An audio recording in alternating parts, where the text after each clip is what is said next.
Good afternoon, everyone. Welcome to Highland Green. I want to thank everyone for joining us. My name is John Leahy. I'm Director of Marketing and Sales at Highland Green, and proud to be here. Wanted to ask, we've got kind of a small group, but I wanted to ask, how many people have been to Highland Green before? So most of you. Anyone first time at Highland Green today? Okay, a few. Well, welcome. We're going to talk today a bit about the different home options and the building process at Highland Green. And I always say to folks that are learning about Highland Green is that we have a beautiful campus and beautiful property and a 230-acre nature preserve, and the homes are gorgeous. But what really makes Highland Green special are the people and the friendships and the camaraderie that we see that's occurred over the 20 years that Highland Green has been here is really what I think sets it apart. Today we're going to have an event in April that's really focused more about the Highland Green lifestyle and the different activities and volunteerism opportunities. So look for that happening in April. Today it's a little bit more about the process of designing and building your custom home at Highland Green. So just a quick overview of the events today. This discussion here will be about an hour long. We're thrilled to have several residents here from Highland Green. We're going to share their experience. Then we're going to go tour the new construction home sites with Dan, and he'll provide some input on the types of homes that can fit on those different sites and what your different options are. Then we're going to tour 3 completed homes. Those are recently completed homes, so you can see what today's design aesthetics and floor plans look like. And then we're going to have a little reception back here at the community center when we're done. So I just want to introduce a few people here who are on the panel. Dan White is president of Hildreth & White. Tim Bolo is our construction manager. Sandra Halverson is the design coordinator. So Sandra works with all of our new customers from the beginning planning stages all the way through move-in. So she's kind of your guardian angel through the process. Jacob Stevenson is our sales associate here. We're happy to have Jacob with us. Kathy Martin is here. And Kathy Martin is a consultant, and she's an expert in senior living and works with communities all around the country. I definitely don't want to forget to introduce Lori. And Lori is our marketing manager, and she also assists with operations here at Highland Green. So integral part of keeping the place running. And then we've got a number of residents here. Bill Chamberlain and Nancy Harding, Rich and Jean, and John Barry. And then I don't want to forget JP. He works with Dan on the construction side. So just wanted to go through quickly the different options that exist at Highland Green today. We're going to talk today about the custom homes. We also have a number of fine resale homes available. There are 8 homes that are available currently in the resale market, and those are available almost immediately. So depending on your timeline and your options, that's something that's available to you. This year we are marketing a new product at Highland Green, which is apartment-style living that we call the Enclave. And that's independent living. The buildings will be 16 different units, and those are bundled with services. So for people who may want housekeeping, transportation, dining, or wellness program, those are all available through the Enclave apartments. And also this year we're marketing the Quarry Cottages. Those are what we're building at our sister community called Cumberland Crossing, which is located on Tuttle Road. And those are a little less custom. So they're about 1,600 square feet. You can do a second floor or basement, and those will be located near the quarry area of Highland Green. So running through, before I hand it over to Dan, just running through a quick overview of the process of reserving your home site and building your custom home at Highland Green. The first priority is to identify the home site. And we're going to hear from some of the residents and others in terms of what considerations are important in terms of selecting your site. But you select your site, then you work on developing the floor plan and also the pricing. So Sandra and Dan work directly with our customers to develop, the type of home that they like. Once we've developed the floor plan and the pricing, we'll present the customer with a purchase and sale agreement. If the pricing and floor plan look good, then we move on to purchase and sale, and if it isn't good, then we don't. Then there'll be additional selections that are made after purchase and sale to finalize the customization of your home, and then finally the closing and move-in. So some considerations in terms of when it's time to select your home site. And we want to hear from a few residents too in terms of what things you considered when you're selecting your home site. But we want to make sure that the home that you want to build will fit appropriately on that site. Also the location, where would you like to be in the community? Some people like to be closer to the community center. Other people may prefer to be near the nature preserve. The setting, the orientation of the sun, the neighborhood, the view, whether or not you want a basement, and your yard and outdoor space are all things to consider when selecting your home site. So now I'm going to hand it over to Dan, and he's going to talk. Well, let's back up 1 second and talk about, I'd like to hear maybe from John or other folks, what things were important to you when you were selecting your home site? Well, important for me was the solar orientation, because I wanted to do solar panels. Definitely, I'd had the home I was in for 18 years before here.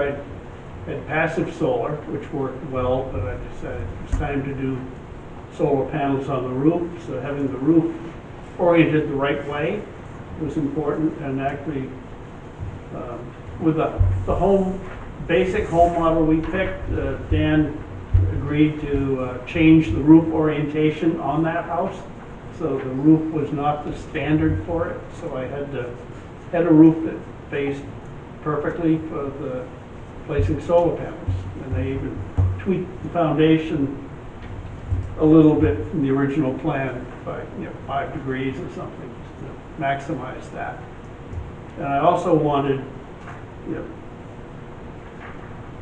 some privacy in the sense of backing up onto conservation land. So we're on one of the circles, so the lot sort of opens up towards the back, and most of the homes here, you live at the back of the house and look out the back, so that it gets bigger and I've got more space back there than you would if you were in a more square or rectangular spot. Those are the two major things. Rich and Jean, did you have anything to contribute? Some of the same things that John said. Certainly the privacy, and we back up to the nature preserve on the other side, and also the private backyard. And we were fortunate to get a lot that allowed a basement. We didn't finish our basement; some of our neighbors did, but it still gives us storage space, and we have a walkout patio in the back, which we really like. And also, one thing we wanted was to be able to have the type of backyard where we always wanted a fire pit. So to my knowledge, we have the only fire pit in Island Green. We have a nice patio plus a deck. And we wanted a backyard that was, flat enough and big enough that we could have a vegetable garden. So we have that. So, there was just some things like that we were looking for. We're at number 7 up there across from a couple of the blue home sites. Great. In the blue, those are the sites that are currently available for purchase.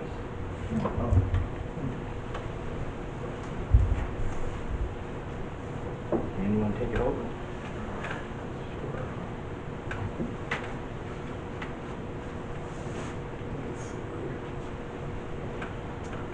So once potential customers come in and they establish a formal interest in Highland Green, pretty much right off, one of the first things is a meeting for design. And for some people, that means just starting with a clean sheet of paper and drawing out circles and, okay, living room here, kitchen here, and just establishing the bubbles. But really, there's A models through H here that are pre-established and designed by architects that we have as platforms to work off. And that's why when you drive through, you'll see, even though almost every house is sort of different, there's a flavor that kind of comes through all of them. So working with those, we often just take those and then the customers can see, okay, this works, but this doesn't work. And then we start making the changes.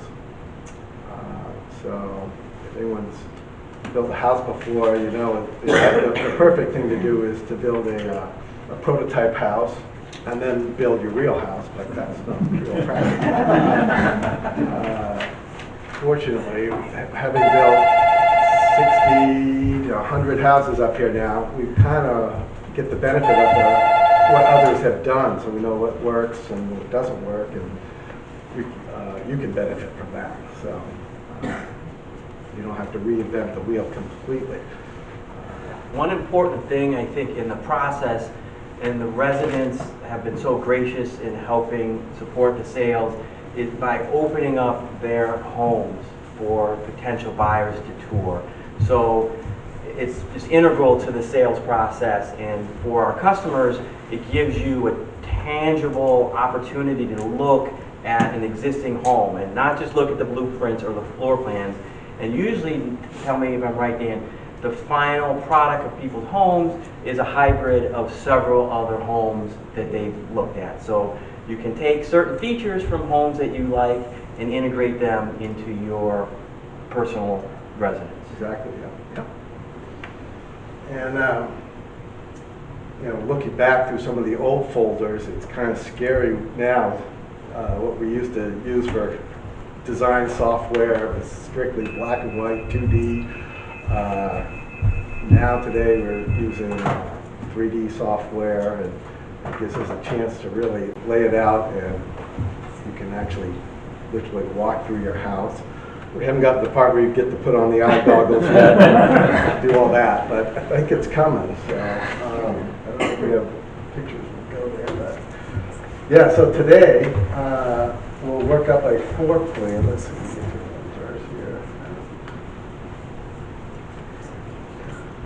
Well, this is a floor plan, but this is what they call a dollhouse view of it. So you can really get a sense of sort of 3D feel for it.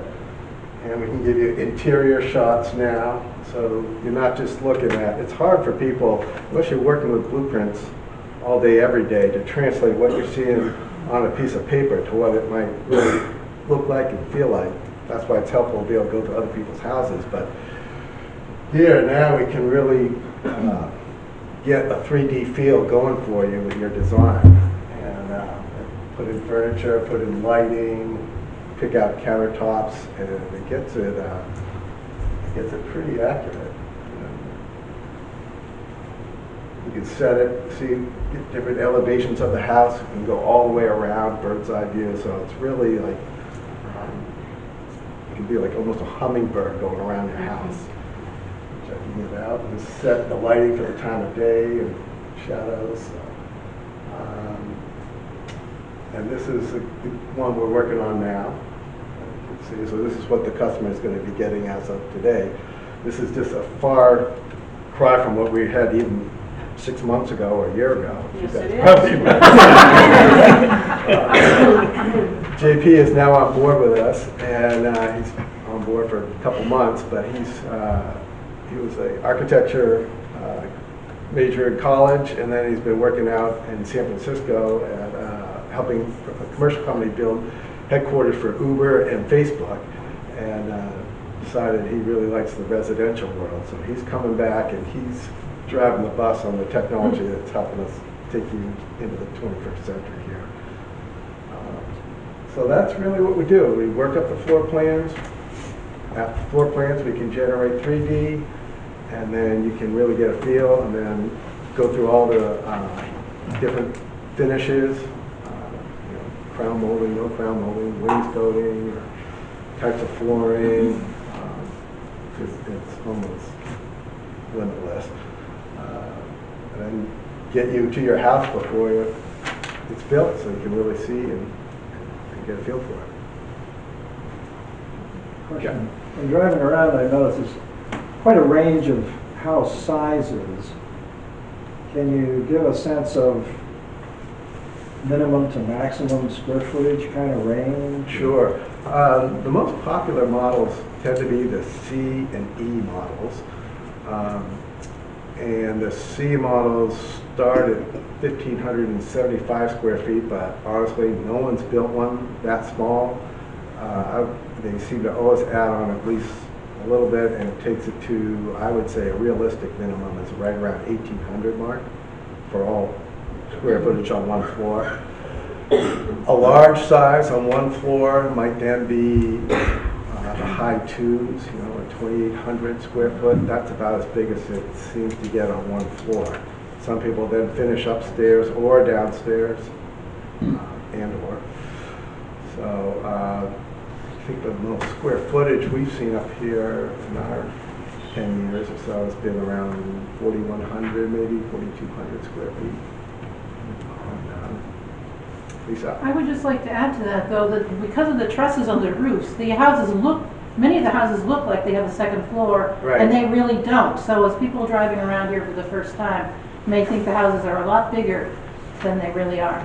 That's right, and that's because we're putting all the square footage primarily on one floor, so it's age friendly, and they do some other things like they sink the whole floor system into the foundation. They don't just stick it on top of the foundation, so that just getting from your car and getting out and going to your front door and then into the house is really only 1 or 2 steps.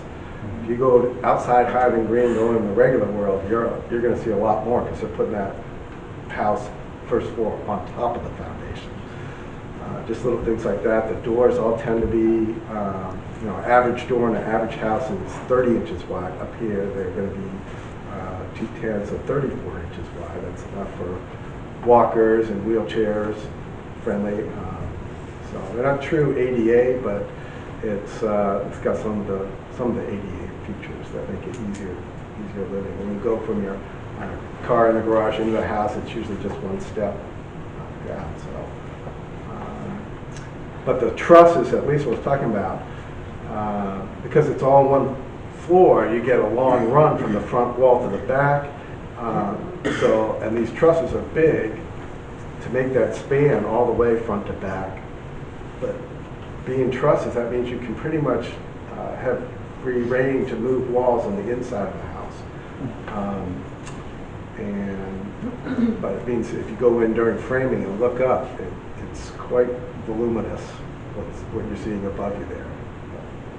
Dan, Jean, did you have a comment? Yeah, I would just add that in a similar vein, I think when we first came through here, and maybe you guys are going through the same thing, you can say all these houses kind of look alike because there's kind of similarity of color schemes and everything kind of looks a little bit like an extended cake. But I think that's why it's really important that you go inside as many houses as you can, because what people have done on the inside is where the meat of the matter is. And we have some houses that are very traditional. I mean, I would say our house is like that. And there are others that are like beyond contemporary. They're almost into like abstract. So people have really done amazingly different things, size-wise and layout-wise, on the inside that really is totally different than what you expect when you're just driving down the street. Yeah, that's right. Windows, for example. Mm-hmm. Windows on the front of the homes are generally all the same style. But on the sides or in the back, they could be very different styles of windows. Casements, awnings, as opposed to just double ones. Yeah. Yeah, we've had customers coming in from New York that bring that sort of urban metro look. We've had a customer from Spain or staircase rail, looks like something you'd see in Europe. Black iron sort of thing. Yeah. So yeah, people are bringing their taste from all over. So you never know what's hiding behind the walls. So there are no architectural restrictions for No, there are. They do want to maintain some commonality, especially on the front of the house, especially the front windows. The main thing they want to see, the garage doors, front door, those, if you start wanting to change those, they have to definitely review it. And then they want to review overall the whole house, obviously. How about interiors, Dan? Interiors are pretty, go for it. Yeah. But I don't think you're going to see a Victorian house and that sort of thing. There's a look they kind of want to keep a flavor going.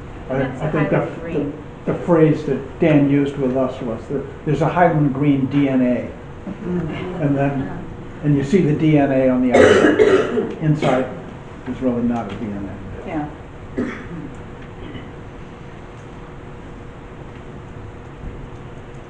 that kind of lead into That the leads into design? Sandra's, yes. All right. I'm a design coordinator, and I've worked with these wonderful folks here, so jump in and add to what I have to say at any point. I'm a visual person, so I just have a couple of little toys here to help me out. First of all, I think that designing a house is kind of like a jigsaw puzzle. You have to have what it's going to look like at the end in mind. You have to have a vision. You have to know what the end result is going to be. But it's still a process, and it takes a lot of pieces to put it together. So Dan's kind of talked about getting all the edges together, getting your plan, the footprint of your house established. And that's important. It's important for a lot of things, so that you have, your site, your floor plan, and how it's going to sit on the site in your neighborhood. And then you can start working on all the other pieces and pulling those together. And that's sort of my role here, is to help you pull all your selections together, all your ideas, your style, how you want it to look and feel, and how you're going to use your house. Pull all those pieces together. Cool. Dan is a clicker. Yeah, click. So let's see. That's what we're bringing. All right. So you start with the vision, and you look at the outside. There are some things that you can kind of make your own: square columns, round columns, that kind of thing, the paint color. But there is a look to the outside. And down the road we get to the landscaping part. But as far as pulling the pieces together, it's everything from the roof color, whether or not you want solar panels, kitchen design, appliances, flooring, bathroom design, the kind of doors you want in your home. Do you want, we're now doing more barn doors. Do you want pocket doors, sliding doors? All those kinds of things that we'll discuss in the process. And all those pieces we pull together. One place that I always suggest starting with doing this is your kitchen design. Once you've decided to build here, before we actually get the foundation in, or just around that time, we want to know what your kitchen design is, because that may determine where your kitchen window is. If you want to look out your kitchen window, we need to know before the house is framed where that window is going to be. So we have two vendors that we work with, Hancock Lumber and Indisco, and you have your choice to work with one of those two vendors. So these are two of our kitchen designers. They also do the bathroom vanities, and you work with them to plan out your kitchen design. One piece that goes along with that that's connected and related is, what do you want to do for your appliances? Are you going to have a gas cooktop and wall ovens, or are you gonna have an electric range?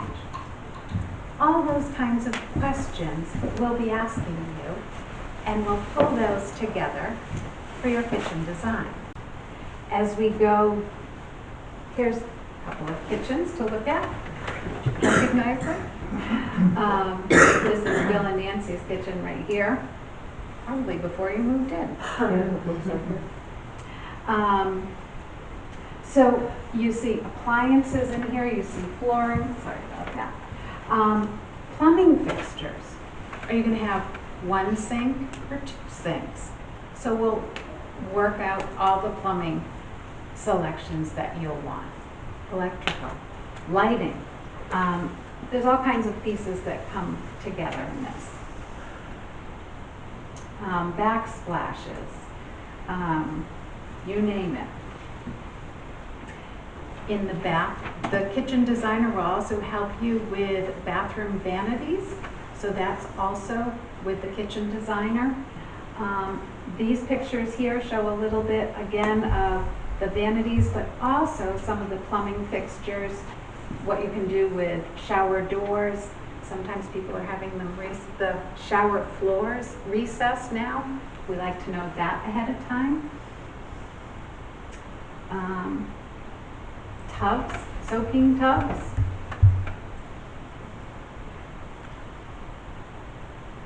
Fireplaces. If you look at these three on the left, those are the same actual fire boxes with just different surrounds. The one on the right is a different fireplace altogether. But again, there are options for your fireplaces. Interior designs, cathedral ceiling, some other trim, custom trim that someone wanted. Shows you a variety of different styles. Stairways, a very common half wall for a stairway, and then two other custom railings. Decks, there's a variety of materials we can use, but we're doing a lot of the AZAC decking now.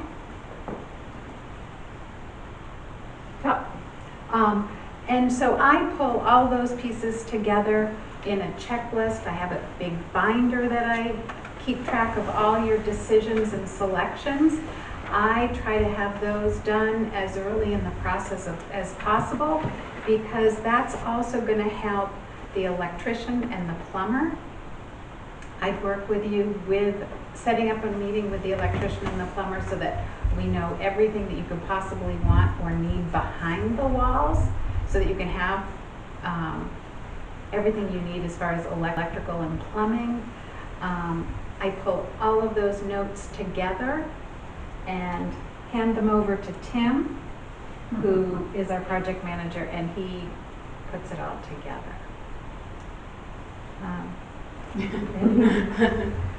Nope. All right. All right. Tim, you want to talk about your role a little bit? Sure. So, going from the very carefully thought out print and paperwork and all of that, we have to get to the actual construction. That's pretty much when I take over. Probably the most important part of that is after your plan is finalized and you've probably poured hours and hours and maybe have gone through several revisions. Sandra, I'll meet with Sandra and you folks, and we'll take a look at the print and go through essentially room by room to discuss again what your vision is for the finishes on the inside of the house. A lot of those may be determined in advance. Sometimes it's a little more of a evolutionary process that happens as the building starts. You may have an interest in some custom work, bookcases, built-ins. How does the fireplace and the fireplace design dovetail with what may be around the fireplace. We just did a project where there were 2 bench seats. Nancy and Bill's house, they wanted flanking bookcases. Those kinds of things are a little difficult to actually determine on the print and see how it's going to actually be in reality. So once the framing starts and the space starts to take form, we have the ability to take a look, and maybe some adjustments need to be made so that ultimately it ends up looking the way you want. I am on site on every project, if not every day, a few times a day. I coordinate all of the finishes, work very closely with Sandra, the plumbers, the electricians. I think we do a great job with planning, but as the project comes together, there are sometimes some monkey wrenches, there are sometimes a difference in a viewpoint of, well, I thought maybe the space was going to be larger, or this doesn't really fit, and we've got to make all of that work. Ultimately, I think we're successful when the house is completed, and that is finished, cleaned, you have your closing. At that point, we are hoping that it is everything you wanted in the house, and try very, very hard to make sure there's very little I wish we should have, or rethinking it. If we can catch those, things at the right time, we'll do it. And oftentimes that may come in the form of an opinion from Sandra or myself, or a question that you folks might have, that you had a particular view on something all along, but then as it's starting to come together, it's may not be right. Let's see what we can do to adjust it, adapt it. And that's pretty much it.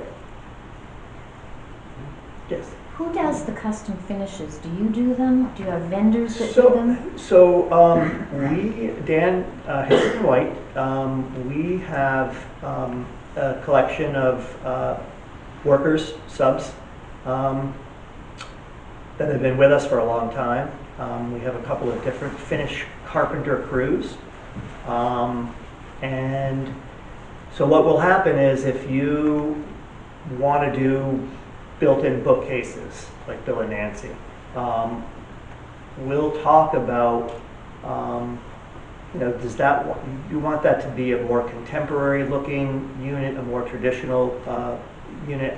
We'll do all of the measurements, some sketches, price it out for you, doors, drawers, that kind of thing, and then that's all built on site as one option. There are other options. There are some very fine custom cabinetry vendors that we also work with. Sometimes that may be appropriate, but there are many options. Yes? What does the time frame tend to be, just sort of roughly, from site selection to ready to move in? Well, let's see, if we've had them go as long as 3 years. Longer. To as little as, 6 to 8 months.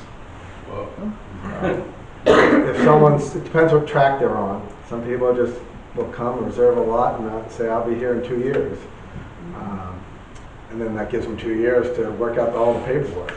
And others are on a faster track. So. And usually, as time frame starting point for when people are anxious to say, okay, at a certain time during the project, you need to make plans for a move-in, a closing. Typically, once, to avoid conditions of weather, once the structure is weather tight, in other words, the roof is on, the windows are in, doors are in, and at that point, and you know, hopefully also sided, the work taking place in the interior is usually not too dependent on the weather. At that point, we can usually get fairly close to what the time frame is going to be. And the accuracy of that takes a couple of steps. There's that initial time frame where we could say, hey, we're definitely looking at the end of or the middle of a month.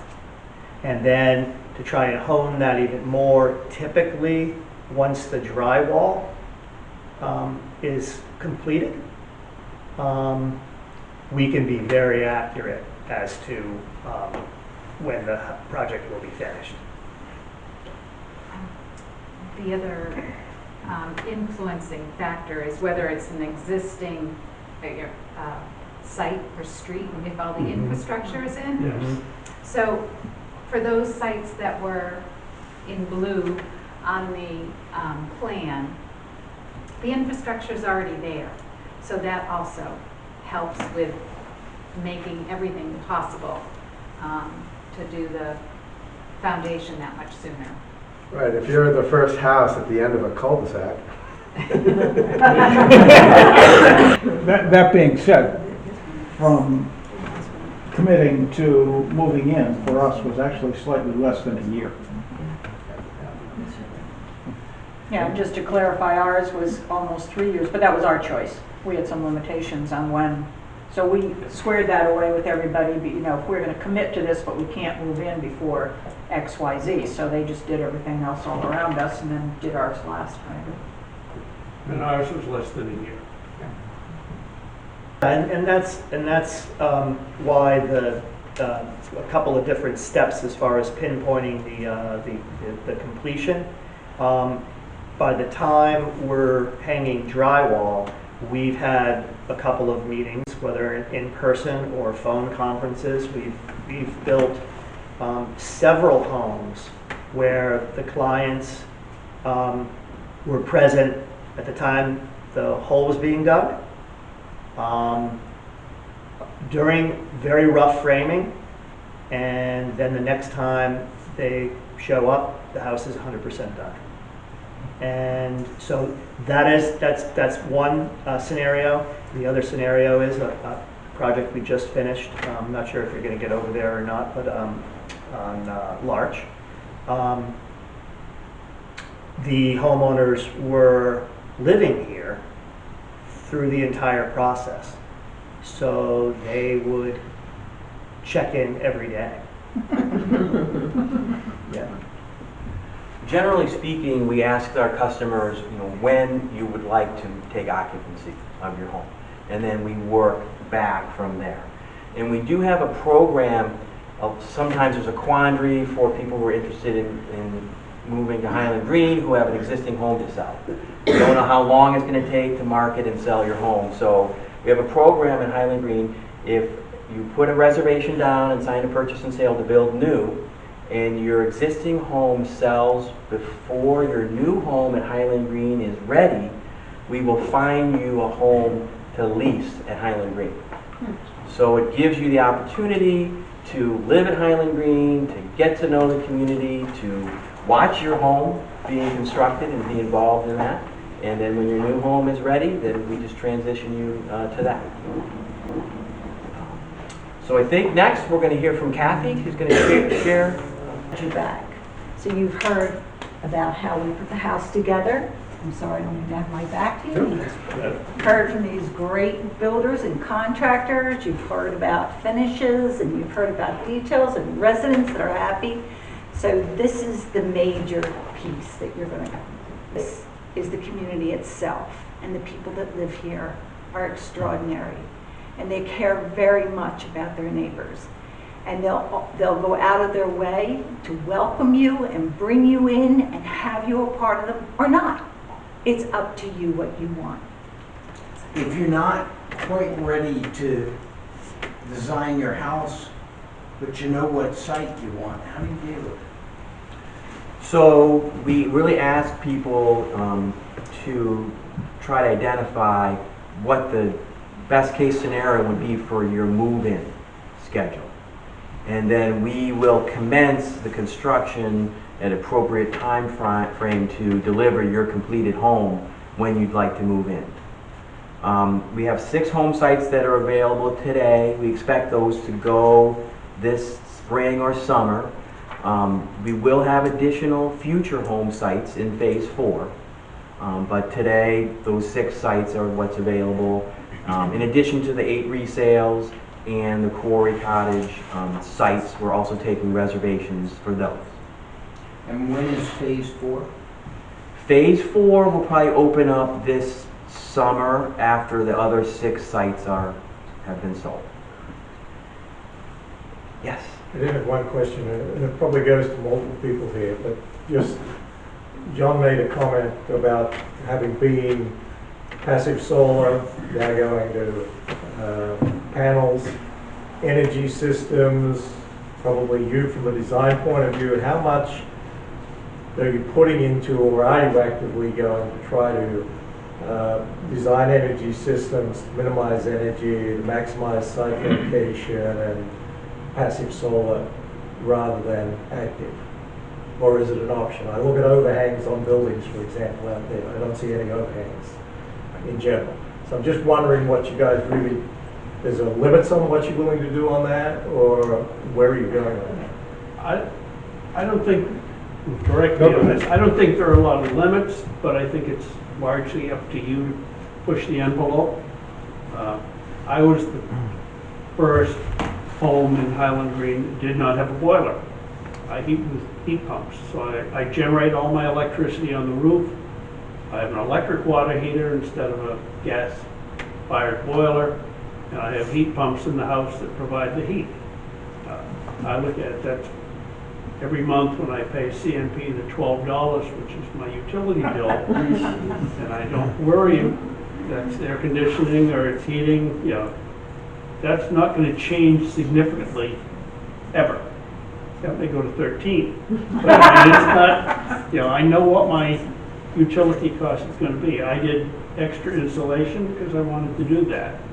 I have a passive solar enclosed porch that stays usable except for the most bitterly cold days in the winter. And I can have plants growing in there in the wintertime. There's no heat there. But I was the first one to do it, and you know, you sure you really want to do that? Maybe, but they worked with it. I mean, I mentioned that they were willing to change the roof orientation for me because I wanted to see home, but see home traditional roof didn't work. It was pointing the wrong way to put solar panels on it. So is the expertise yours, or the expertise theirs in terms of coming up with a workable final design? There was some of each. I mean, I did research, but they weren't just saying, oh, sure, go do what you want. They wanted to make sure it's going to be successful. Yeah, I wouldn't say we're cutting edge, but we're moving in the right direction. You got to be careful when you're cutting edge because it doesn't always work, and you want to kind of wait and see what's going on in the real world when others are doing it first. So, but John's moved to going all heat pumps, being the first house here. Yeah. Heat pumps. As an example, you know, going through that, I was a little hesitant, and but saw the wisdom of it. We did another project outside of Highland Green, where it's now 14 units. All of them are nothing but basically John's baby, all heat pumps, extra insulation. We did the R60 up top. Yeah, R60 up top, and I changed what's in the walls. Yeah, The Roxol, which is, I mean, it's 10% more efficient than the standard, but 10% is 10%. You know. Yeah. I did slightly smaller windows, which was different.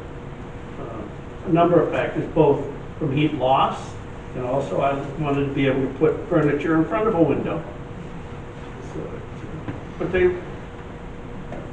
were very accommodating on doing that. And Dan and Tim, we've made a couple compromises. I said, you know, the basement was going to be very comfortable temperature. I didn't need to have heat down there. As Tim was the one who said, well, you really should have a heater. And we agreed we'd put an outlet down there. So if I needed to put a heater down there, I could. I put a temperature sensor down, and there's never been a heater down there. But you're prepared. But I was prepared, and an outlet's not expensive. A heater would, because normally in a crawl space, you've got hot water pipes running for your heating system. I didn't have that down there to add heat. It worked fine, and there was no disagreements, just making find sure out things tonight, would right? work. Shortly after we moved in, we had a week of 20 below weather. And Dan was calling me, or sending emails, are you warm enough? I said, yeah, I'm fine. Never been warmer. Yeah, so some of those, since we were charting unknown territory with, we knew the performance specs on the insulation, we were able to do all of those calculations. And so there were just a couple of small details that we decided to add, like just a simple outlet in the crawl space, so that if things weren't going well, there was a simple option. It didn't have to be super expensive, but it just covered the bases. Right. We put a small electric heater in the closet, in the garage, where the water heater was going to be. Because normally the boiler would be providing enough heat to keep any of your water from freezing. So I put a small, 2-foot baseboard heating unit in there, and it's set as low as it'll go, but it never got down close to freezing in there. So that's right. You do things to make sure it's going to work. I have an easy solution if you have a problem similar to this, and it's a 100-watt light bulb. I have a basement that doesn't have any heat, and when I watch it get down to 34, I put it on, it's back up to 39 or 40 today. So a simple thing like that can make a difference too, temporarily. The basements are well insulated here. Spray foam on the, when it's a crawl space, the spray foam makes it a really tight seal, and be surprised if it gets below 40-something in there. 46 is the lowest I've ever seen it, and that was in that week long of 20 below weather. Normally it's around 50 down there. Well, down in the Portland area now, what we're seeing is that the standard is just go all heat pumps everywhere, and it seems to work pretty well. And the technology's constantly getting better. Yeah, I had gone to high school in northern Maine, and when I saw that Efficiency Maine was recommending heat pumps for heating homes in Worcester County, I know it's going to work here. Any other questions?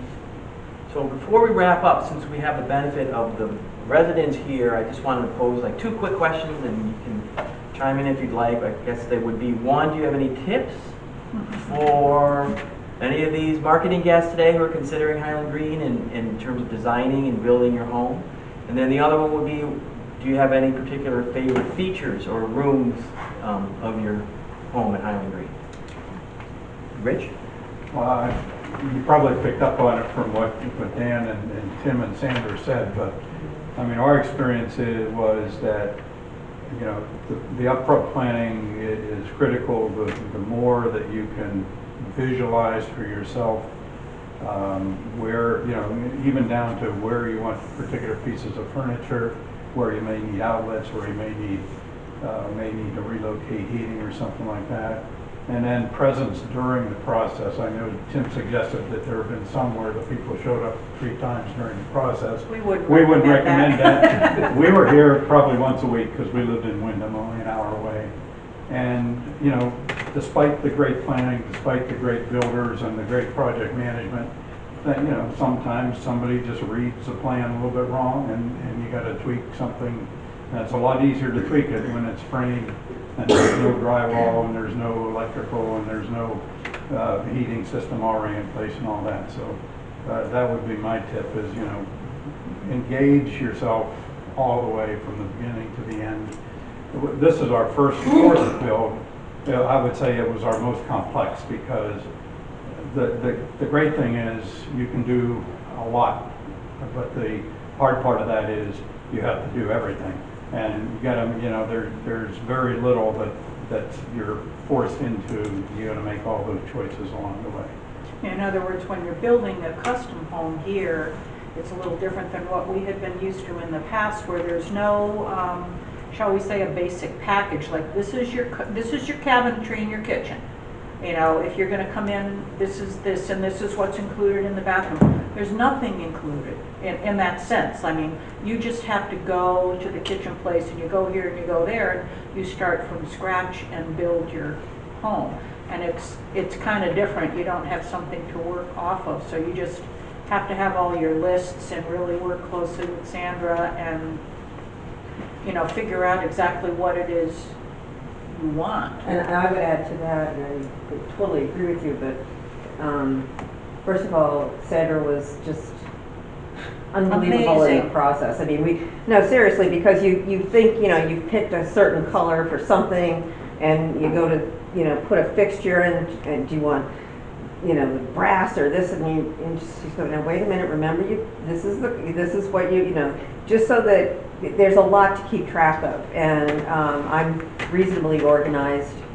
That's questionable, but she's unbelievable. I mean, unbelievable. Plus, I would also say that there is one person that we worked with starting from when we first stepped foot in here to think about moving here, that hasn't been completely professional and a joy to work with, really a joy. I mean, building this house wasn't easy, but it was nice. These guys took all the big headaches out. I mean, it was really a smooth process for us. Not having that standard package can sound intimidating, but actually,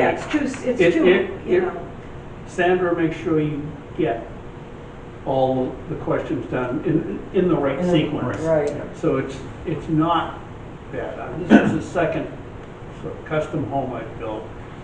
It was easier than the first one, and not because I'd been through it once. It was just everything was coordinated.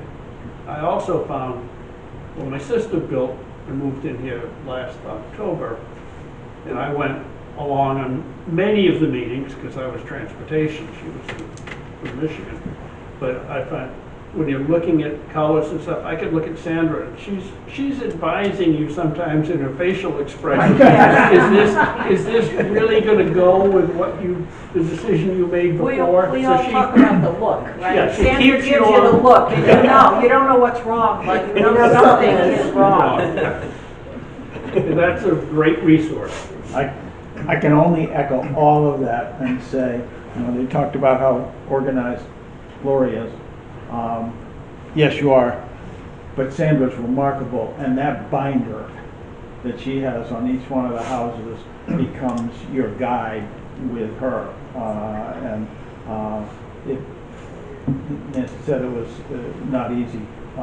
It really was easy because we had trust and faith that Sandra was guiding us. She goes with you to the tile place, to the counter place, to the plumbing house, and steers you. It's quite remarkable in that way. And I would say we have a really good team. Yes. We all work together. Exactly. I really try to stay 2 steps ahead of Tim, because, and one of the reasons why I try to say you need to start with the kitchen is because we need to have that plan and everything selected so that when the framing is done and Tim calls the vendor to order it, it's already ordered, and when he needs it, it's on site, so that every step just falls into place. And I think our vendors that we work with understand how Hildreth and White work as far as how we do business, how they like to build. So it really is a team effort, and we've got a good team that It's been said here, but I would reinforce, visiting regularly, Yes, weekly. I agree, yeah. Was absolutely key for us. Just one quick anecdote, we were here when they put the foundation in, but hadn't gone beyond that, and we ran into the site contractor. And, you know, hello, how are you? We got to save a couple of trees and move things ever so slightly that made the exterior and the driveway area of the house better.